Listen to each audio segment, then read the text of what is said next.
A realidade, conselleira, que tiveron semanas de antelación con respecto a outras partes do territorio e non as aproveitaron. Eu pediríalle que non persevere nos erros e non pretenda impoñer un relato fraudulento.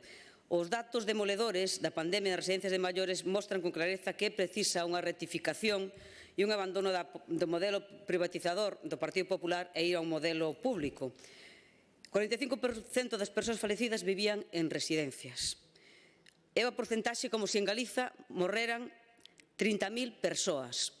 Creo que non sería aceptable, non se poden aceptar como datos, como daños colaterais, señora conselleira, non son estadísticas, son persoas con nome e apelidos, con familias que se sentiron abandonadas e desprotegidas, que denuncian opacidade e oscurantismo que a día de hoxe se mantén, que a día de hoxe non existe un protocolo claro de información ás familias, que non saben como van realizar o desconfinamento progresivo destas persoas illadas en relación social con grave risco para a súa saúde mental, que siguen sin ter información.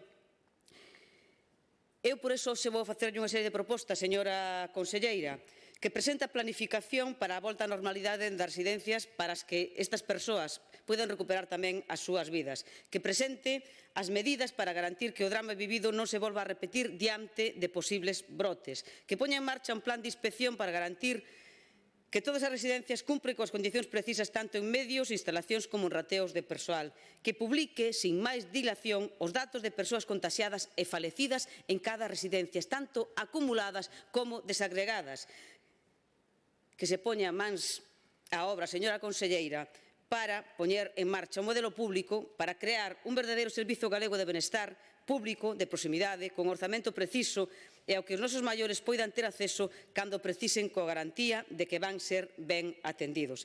Eu pídolle que deixe de ser a conselleira ausente, que deixe de actuar cando as cousas xa están sobrepasadas e que se poña nunha posición proactiva porque os nosos maiores necesitan unha... Gracias.